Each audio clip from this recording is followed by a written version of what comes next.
crianças, por exemplo, surgiu uma revista chamada Billiken, ou como dizem os portenhos, Bijiken, porque é com 2 L's, que era uma revista muito graciosa, com uma proposta muito interessante para leitores infantis.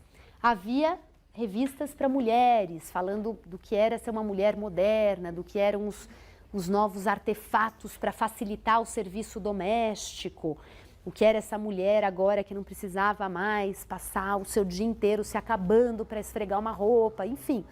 Que artifícios a modernidade oferecia para esses novos hábitos. Ou seja, a Beatriz Sarlo tem um livro bacana sobre isso também, chamado Buenos Aires, uma modernidade periférica, e outro especificamente sobre a questão das leitoras femininas em Buenos Aires nesse período, mostrando também como a educação criou leitores e esses leitores criaram um mercado que fomentou a indústria dos jornais, das revistas, dos livros.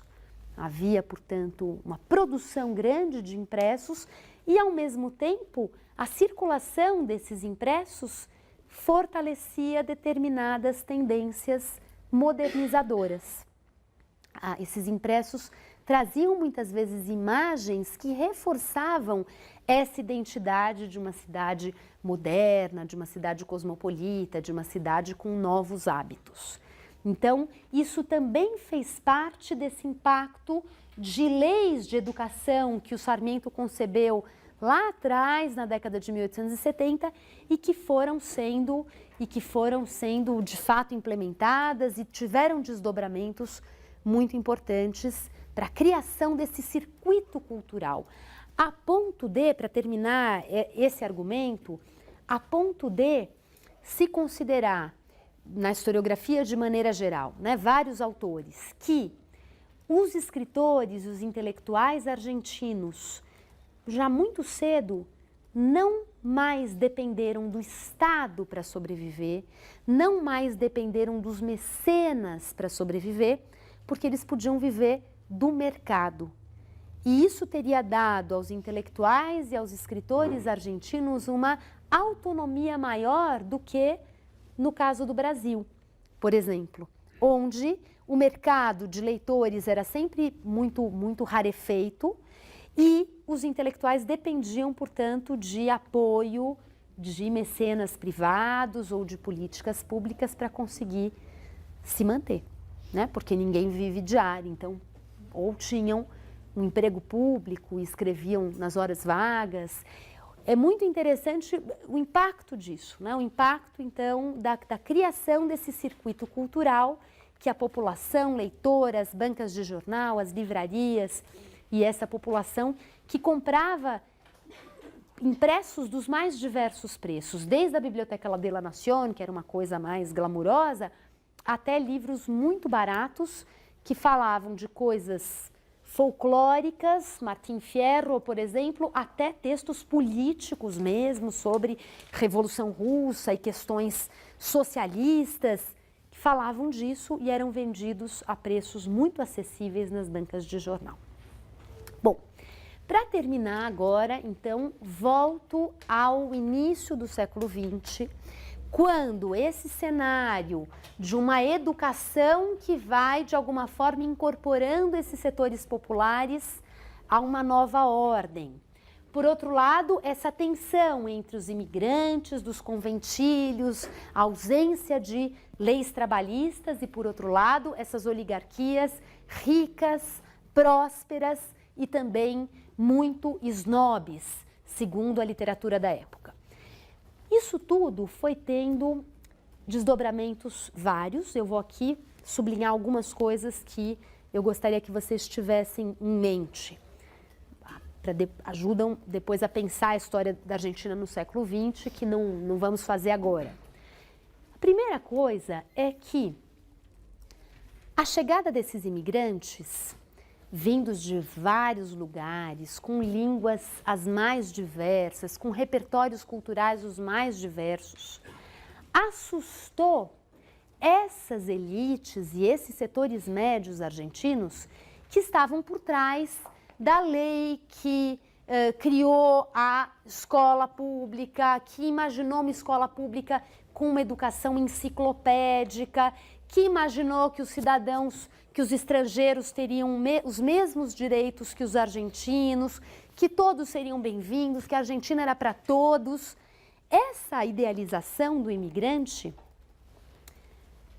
foi sendo revista na medida em que os imigrantes vinham, se estabeleciam e traziam à força transformações que nem sempre eram as imaginadas e as desejadas. Então, essa coisa das greves, de todo tipo de pressão, ao mesmo tempo, o próprio ambiente de Buenos Aires, né, o jovem Jorge Luiz Borges, nos seus primeiros textos, falava disso, do que significava caminhar pelas orilhas de Buenos Aires, pelas bordas de Buenos Aires, portanto, pela periferia, quando ele não reconhecia coisa nenhuma, nenhum idioma, as faces, tudo era completamente impalpável. Aquela Argentina conhecida estava desaparecendo e no lugar dela emergia um cenário de completo anonimato, de um completo desencontro, tudo era possível nesse ambiente de transformações tão aceleradas. Então, em vista dessa diversidade, ao mesmo tempo das tensões sociais que essa diversidade social acarretava, as elites começam a se preocupar com a integração de uma forma mais controlada, mais autoritária, por parte do Estado Nacional, a integração desses setores recém-chegados, populares, pobres, baderneiros, a uma ordem que tivesse uma direção clara.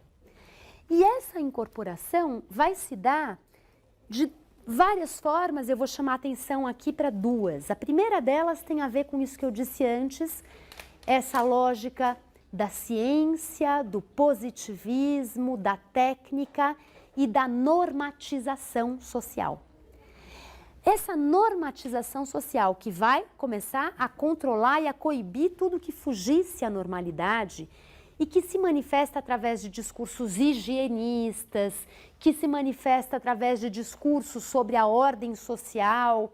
Se vocês se lembrarem daquela aula que eu dei a respeito das leituras sobre os caudilhos, sobre os federalistas, nesse momento tem gente revendo e dizendo, olha, até que aqueles caudilhos tinham alguma razão, porque eles conseguiam controlar o povo e nós não estamos conseguindo. Então, esse viés positivista que procurou afirmar o controle do Estado sobre os setores populares se manifesta, sobretudo, através da chamada geração de 1880. E eu já falei dela rapidamente em uma aula anterior. Essa geração de 1880 foi uma geração de intelectuais muito inclinados ao positivismo e uma geração que esteve muito afinada com o governo do general Julio Argentino Roca. Então, o general Roca é o grande homem da política nesse momento e esses intelectuais o cercam, ajudando a oferecer soluções para esse ambiente de uma certa desintegração social. Nesse momento, o principal problema é o de afirmar a ordem, de afirmar a coesão social. E essa escola, que então formaria cidadãos para o mundo, cidadãos, enfim, cosmopolitas, essa escola vai incorporando muito dessa preocupação com a ordem, com a coesão, com a hierarquia. E faz parte desse objetivo de construir a coesão social, afirmar a identidade nacional. Então, a identidade nacional vai acompanhar o horizonte desses grupos que buscam coesão e ordem, mas ainda esse tema não é absolutamente central. Ele vai se tornar central no segundo momento que eu vou descrever aqui para vocês. Ele não é ainda tão central porque ainda existe aqui uma idealização muito grande por parte dessas elites dos anos 80, 90, do iniciozinho do século XX, por parte desses intelectuais positivistas, dentre os quais o Hossein Renieros, que fez o Código do Trabalho. Existe ainda uma idealização forte por parte deles do modelo europeu, do modelo, sobretudo, francês. Então, são eles que querem uma catedral neoclássica, são eles que querem o Teatro Colón completamente povoado do que há de melhor na cultura europeia. Para eles, enfim, o bom é o modelo francês. E a coesão social, de alguma forma, ela ainda está muito pautada em uma idealização do referencial francês. É claro que a coesão e a ordem, a coesão, de alguma forma, tem que buscar também o que é essa Argentina, o que é a argentinidade, mas isso ainda se manifesta em um segundo plano. É como se a coisa estivesse ali se gestando, mas ainda o olhar para fora, a busca do referencial externo, prevalece. Num segundo momento, ainda de república oligárquica, ainda um segundo momento em que o voto é aberto, em que essas oligarquias estão no poder, fraudam eleições, fazem o que querem e se mantêm no poder, fortes. Mas ainda nesse segundo momento, que é um segundo momento identificado ao período das comemorações do centenário da independência. O centenário da independência se comemora a partir de 1910 até 1916, porque vocês se lembram que a independência da Argentina começou com a Junta de Governo de Buenos Aires em maio de 1810, que cria a junta, enfim, de alguma forma estabelece essa condição de autonomia, mas a independência formal só é proclamada em 1816. Então, a comemoração do centenário da independência tem uma amplitude que corresponde ao curso do movimento de independência. Durante as celebrações pelo centenário da independência, mais do que nunca, aí sim emerge essa questão da identidade nacional com todo o vigor. Emerge por muitas iniciativas que vão se entrecruzando e vão transformando aquilo em algo absolutamente central. Uma dessas iniciativas, o presidente do Conselho Nacional de Educação, o presidente do Conselho Nacional de Educação, o Conselho Nacional de Educação era como um ministério da educação na Argentina, um positivista chamado Ramos Mejía, ligado ao Roca, ligado a essa geração de 80, o Ramos Mejía encomenda a um intelectual chamado Ricardo Rojas um relatório a respeito do ensino de história nas escolas argentinas. E o Ricardo Rojas, então, que depois é professor importante da Universidade de Buenos Aires, um intelectual de grande calibre, muito respeitado, faz um percurso por escolas da Argentina, produz esse relatório. Esse relatório se chama A Restauração Nacionalista. Ele, na verdade, é publicado já nas preparações, no momento de preparação das celebrações em torno do centenário. Ele é publicado no ano de 1909. E essa obra, que é o relatório chamado A Restauração Nacionalista, é uma obra alarmada. Alarmada com a situação que o Ricardo Rojas observa nas escolas, onde ele percebe que se ensinava a história da Itália e de Garibaldi, em que se ensinavam o hino da Alemanha e os símbolos pátrios alemães e nada da Argentina. Havia mesmo escolas em que o idioma usado, corrente, não era o espanhol. Ou seja, a Argentina era uma ideia dispersa, ausente do repertório desses alunos que passavam pela escola primária naquele país.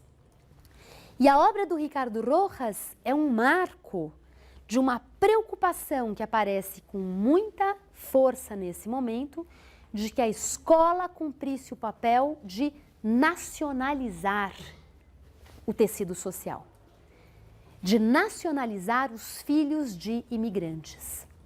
E é em torno desses anos, então, que a escola faz um esforço enorme para fomentar o ensino de história argentina, para fomentar a leitura de livros escolares que falassem dos heróis nacionais argentinos, que falassem do compromisso do imigrante com a pátria. Tem um conto de uma autora popular nesses anos chamada Ada Maria Elflein, em que ela conta a história de imigrantes alemães que se estabelecem no campo e têm 3 filhos. E há um momento em que o filho mais velho é recrutado para lutar numa guerra argentina, fictícia. Ele luta e morre. O segundo filho é recrutado, vai e morre. O terceiro filho é recrutado, vai e morre. E o que faz a mãe alemã? Agradece ainda assim a pátria argentina que os recebeu de braços abertos e acolheu esses imigrantes. E, enfim, o sangue derramado merecia, fazia jus à grandiosidade desse projeto incorporador de uma Argentina forte que nascia naquele momento. Então, enfim, a educação argentina assume uma nova perspectiva que é a de fortalecer o ideário nacional. E essa preocupação com o nacional vai se manifestar de várias formas nesse momento. Se faz uma grande pesquisa sobre folclore popular, essa pesquisa vai render entrevistas feitas com a população em todas as províncias do país, enfim. São muitas as iniciativas e que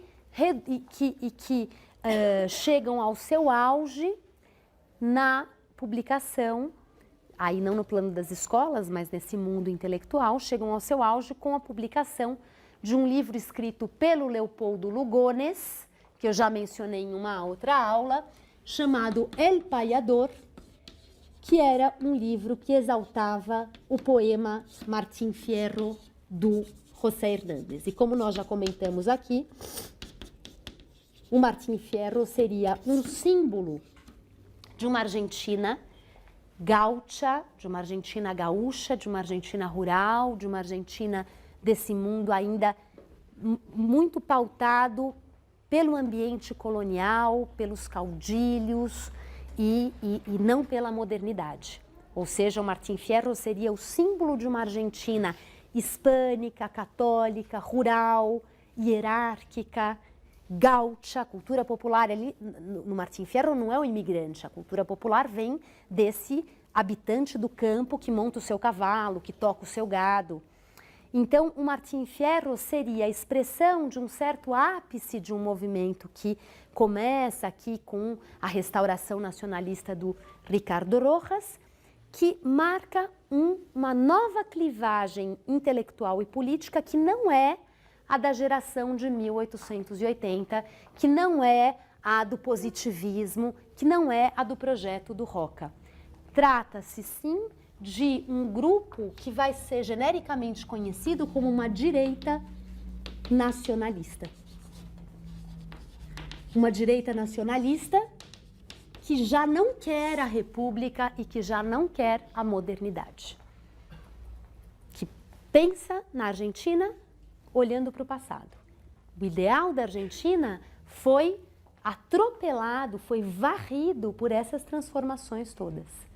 A verdadeira Argentina tem que ser resgatada porque ela ficou lá no Martín Fierro, ficou lá na zona rural do século XIX. Então vejam só que interessante. Isso não significa que quando o Ricardo Rojas escreve a Restauração Nacionalista, quando a celebração pelo centenário da independência caminha nessa direção, que todo o resto tenha ficado em segundo plano. Pelo contrário, e agora para terminar, pelo contrário, na verdade, a associação dessa nostalgia em relação às origens da pátria argentina, o apego a um referencial identitário nacional que voltava as costas ao que era cosmopolita, ao que era europeu, ao que era estrangeiro, o que importava era o nacional. Essa perspectiva vai ganhando força e dando origem a esse grupo da direita nacionalista, especialmente no momento em que no ano de 1916, portanto, o mesmo ano em que se comemorava de fato a independência, 100 anos da independência nacional argentina, o mesmo ano em que o Sarmiento publica El Payador, bajuladíssimo, né, pela, enfim, a genialidade dessa obra que recupera o Martín Fierro como símbolo nacional, nesse mesmo ano foi eleito um partido de oposição na Argentina. E esse partido de oposição foi um partido que trouxe à presidência da República um homem chamado Hipólito Yrigoyen. Já ouviram falar dele? E o Hipólito Yrigoyen governou a Argentina por um mandato, fez o seu sucessor e no seu segundo mandato foi derrubado por um golpe militar que teve o apoio da direita nacionalista. O Yrigoyen foi candidato pelo partido União Cívica Radical. E a União Cívica Radical surgiu no final do século XIX justamente por obra daqueles que se opunham a essas oligarquias que faziam parte da entourage do entorno do general Roca. A União Cívica Radical era um partido que congregava setores médios, que congregava inclusive setores das elites dissidentes ao partido do Roca e, de alguma forma, a União Cívica Radical também congregava trabalhadores, setores populares, em menor escala, mas também havia abertura para esses setores populares nesse partido que confrontava as oligarquias.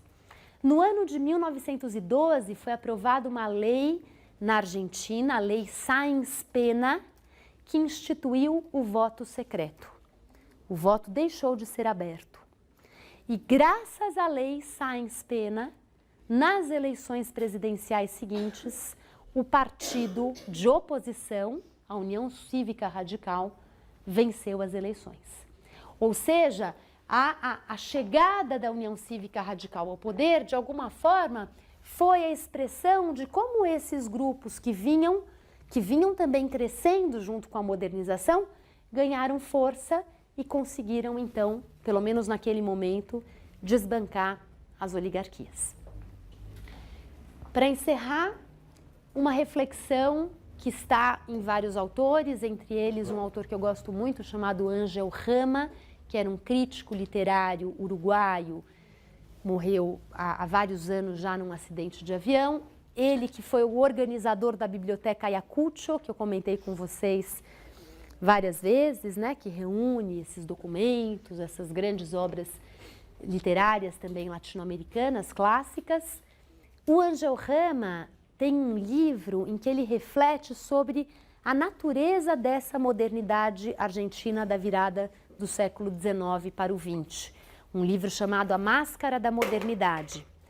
E a tese que permeia esse livro é de que essa modernidade, sem dúvida alguma, promoveu transformações drásticas nesse tecido social, transformações drásticas no âmbito da cultura, em vista da educação, desse mercado editorial, desse mercado de leitores, de intelectuais e escritores que têm força porque existe um mercado editorial também vigoroso.